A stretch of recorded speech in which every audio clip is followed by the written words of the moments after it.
Bismillahi, elhamdülillah, ve salatu ve selamu ala Resulillahi ve ba'd. Assalamu alaikum ve rahmatullahi ve barakatuh.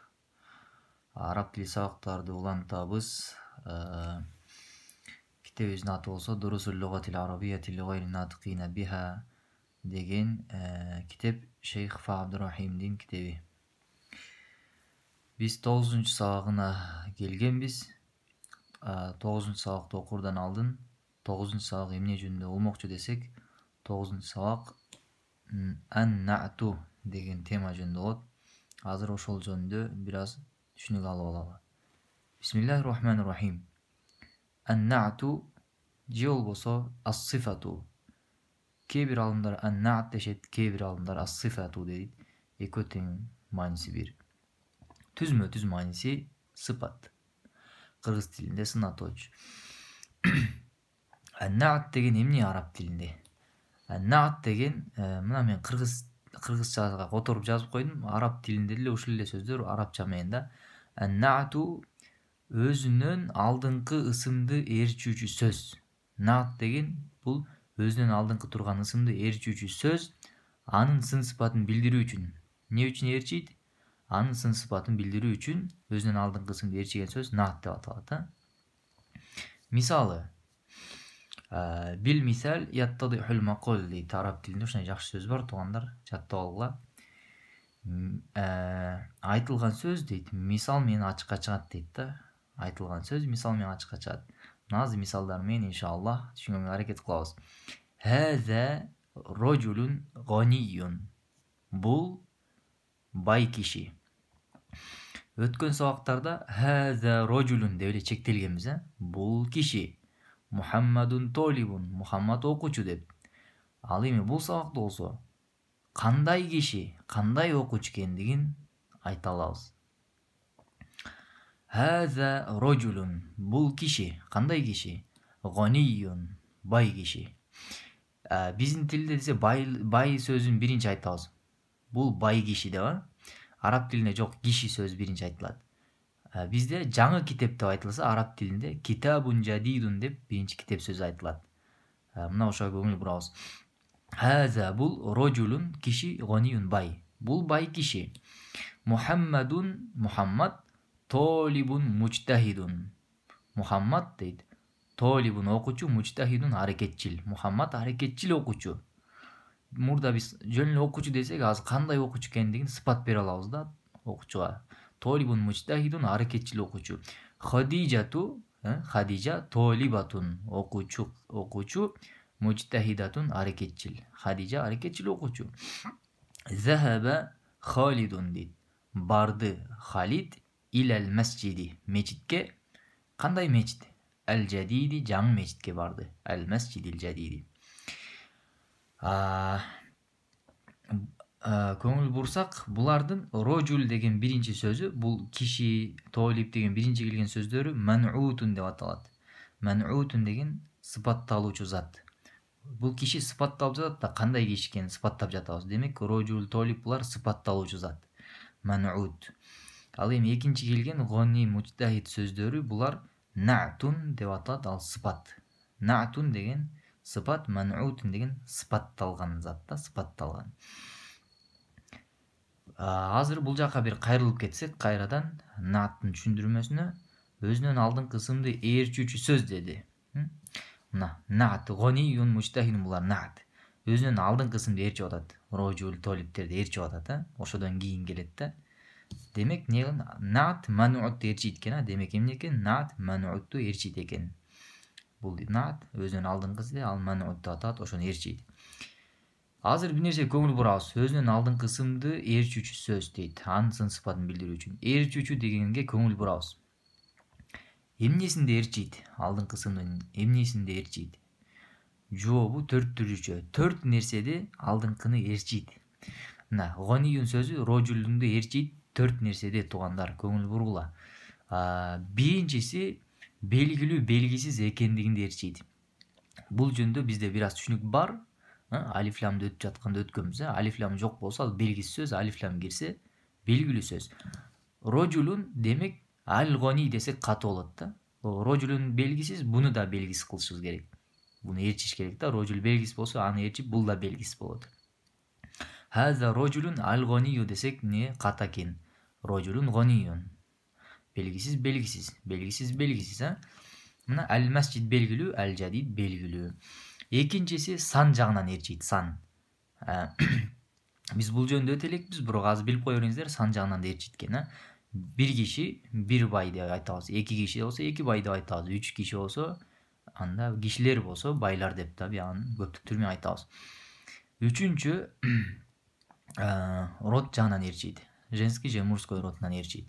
Мына мисалы толибуна Мухаммадун толибун мучтахидун. Толибун мужской род, мучтахидун дагы толибти ээрчип атат, мужской род жагынан ээрчип атат. Хадижа дедик толибатун тамарбута менен, Хадижа толибатун женский род, мучтахидатун бул да женский род да. Ээрчийт. Алдыңкысын ээрчийт. Род жагынан женский мужской роддон. Төртүнчүсү i'rob. I'rob деген биз алдыда айтканбыз, араб тилинде i'робтун абалдары деген 4 абалы бар. I'робтун 4 абалы бар. Жөндөмөлөр бизче айтканда.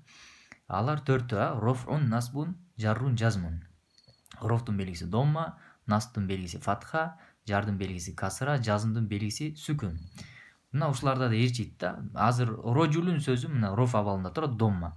Гониюн да рожулун ээрчип эмне, ал да домма болуш керек да. Хаза рожулун гониин деп касра кылсак же болбосо гониян деп фатха кылсак болбойт. Рожулун ээрчиш керек. Мына бул жерге карасак, Халид барды илал масжиди, мечитке.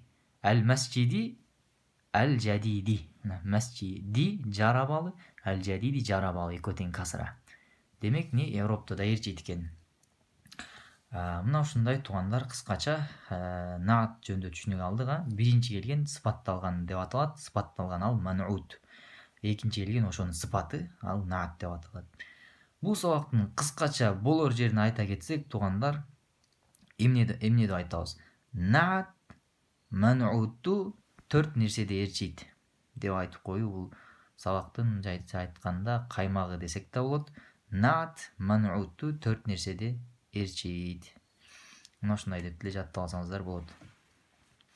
Азыр болсо китебибизди окусак. Бисмиллахи. Ад-дарсу ат-таси'у. Ад-дарсу ат-таси'у 9-чу сабак. Бул сабакта 2-ге бөлүнгөн, алиф жана ба деп. Азыр болсо ошо алифин окуйбуз. Ман хазар рожулу. Ман деген ким, Хазар рожулу бул киши. Исми ишарадан кийин алиф лам менен ысым келсе, ал ысым бадал деп аталат, бадал. Ман хазар рожулу. Бул киши ким? Хуа Аббасун. Хуа ал Аббасун, Аббас дейт. Ал Аббас. Аббасун тажирун. Аббас тажир, содагер. Аббас содагер дейт. Эми болсо алдыңкысында Аббасун тажирун гониюн дейт. Бул жерде тажирди дагы да сыпаттап жатат да. Аббас содагер дейт. Ал кандай содагер? Мына наатты алып келип жатат, гони. Аббасун тажирун гониюн. Аббас бай содагер. Биз которгондо тескерисинен которо беребиз, бирок араб тилинде содагер сөзү биринчи жазылат. Аббасун тажирун гониюн. Аббас бай содагер. Бул азыркы өткөн темабыз, туугандар, наат темасы. Бул наат да бадалга эле окшош, кошумча. Бул сүйлөмдүн эч түркүгү эмес. Аббасун муптада, тажир хобар. Биз гониюнду кесип койсок деле, наатты кессек деле сүйлөм маанилүү моден кала берет. Аббасун тажирун. Аббас содагер. Бирок бул сүйлөмдүн маанисин гана күчөтөт да. Кандай содагер? Абба тажирун гониюн, бай содагер. Бадалга эле окшош. Буну деле кесип салсак боло берет. Хамидун мударрисун. Хамид эмне дейт? Мударрис мугалим. Жөнөкөй эле сүйлөм. Хамид мугалим. Кийинкиси Хамидун мударрисун. Хамидун мударристи сыпаттап жатат да. Мударрис ман'ут, жадид наат. Мударрис сыпатталган зат, жадид сыпат. Хамидун мударрисун жадидун. Бул жерде жөн эле мугалим, бул жерде кандай мугалим? Хамидун мударрисун жадидун. Хамид жаңы мугалим. Ма хаза. Буну жаттап бүттүк эмгиче. Бул эмне деген сөз? Хаза туффахун. Хаза туффахун. Не дейт? Бул алма дейт. Туффахун деген алма. Бул алма. Жөнөкөй эле сүйлөм. Ат-туффаху алма, факихатун мөмө дейт. Алма мөмө, лазизатун. Алма дейт. Даамдуу мөмө дейт. Лазизатун деген даамдуу.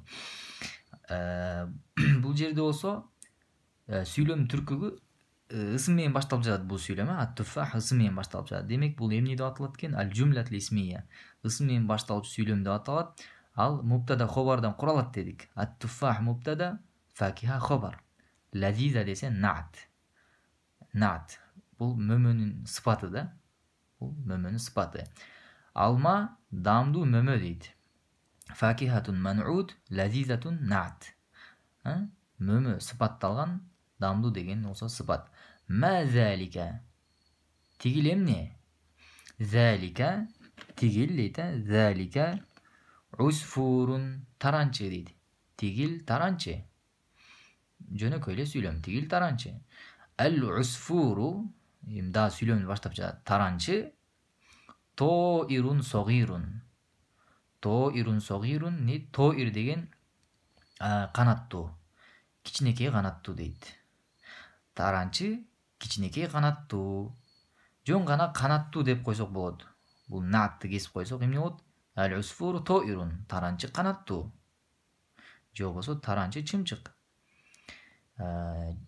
Ал эми ошол эле канаттуу чымчык сөзүн сыпаттагыбыз келип жатат. Наат алып келебиз, сыфат алып келебиз, Тоирун кандай канаттуу? Согирун кичинекей канаттуу. Ал-усфуру тоирун согирун. Таранчы кичинекей канаттуу. Ал-арабияту арабча же болбосо араб тили, лугатун сахлатун. Ал-арабияту арабча, лугатун сахлатун жеңил тил. Арабча жеңил тил дейт. Сахлатун бул жерде наат. Лугатун ман'ут. Сыпат эмне сыпатталып жатат? Кандай тил? Жеңил тил. Демек лугатун сыпатталуучу зат. Ман'ут. Сахлатун десе сыпат, наат.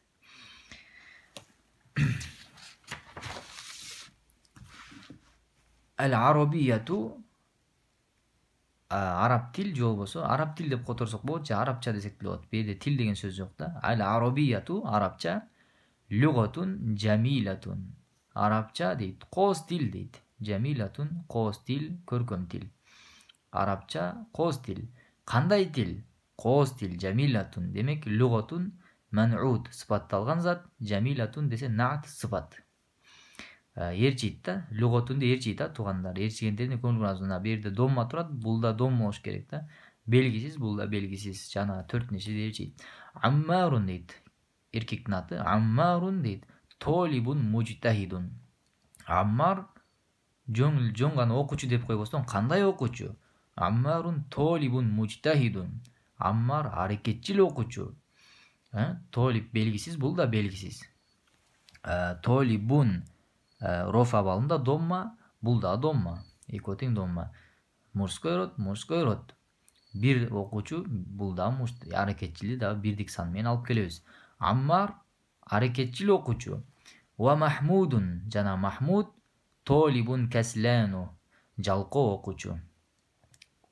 Жана Махмуд жалкоо окуучу. Кандай окуучу? Каслану жалкоо окуучу. Толибун наат, каслану жок, толибун ман'ут, каслану наат. Каслану сөзү танвин жана касра албайт. Танвин жана түйүнө мындай касра албайт. Өткөн сабактарда эсиңиздерде болсо, женский роддо энчилүү аттар танвин жана касра албайт дегенбиз. Ошол эрежеге мына ушул да кошулат. Алиф жана нун менен бүткөн сөздөр танвин жана касра албайт. Демек ошол эрежеге эки сөз кирди, женский роддо энчилүү аттар, экинчиси алиф жана нун менен бүткөн сөздөр. Мен анта. Мен анта. Сен кимсиң дейт. Ана мен. Толибун. Мен окуучумун. Жөнөкөй эле сүйлөм. Мен окуучумун. А анта толибун жадидун. Суроо белги эмнеге? Анткени сөз келип жатат. Хамза суроо берчү. Ошол эле сүйлөмдү суроо сүйлөмгө айландырат. А анта толибун жадидун. Сен жаңы окуучусуңбу? Сен окуучусуңбу десек эмне болот? А анта толибун. Сен окуучусуңбу? кандай окуучу экенин айткыбыз келип жатат да, биз эми наат алып келебиз, сыфат. Анта толибун жадидун, сен жаңы окуучусуңбу? Демек толиб ман'ут, жадид наат. Наам дейт. Наам. Ооба. Ана, мен толибун жадидун, мен жаңы окуучумун. Ана, мен толибун жадидун, жаңы окуучумун. Толибун ман'ут, жадидун наат. Кандай окуучу? Жаңы. Сыпатталып жатат. Ким сыпатталып жатат? Окуучу сыпатталып жатат. Демек бул сыпатталган зат ман'ут. Кандай сыпаты? Ал сыпат наат деп аталат. Ал жадид деген сөз. Жадид өзүнөн алдыңкы толип сөзүнүн ээрчи 4 нерседе. Бул жерден баштап тамарин, көнүгүүлөрдү десек, эмки видеодо көнүгүүлөрдү иштейбиз туугандар. Азыр болсо ушул сабакты кайталап даярданып туруңуздар. Эмки сабакта ушул сабактын эле көнүгүүлөрүн жазабыз. Wallahu a'lam. Wa sallallahu wa sallama ala nabiyyina Muhammadin wa ala alihi wa ashabihi ajma'in.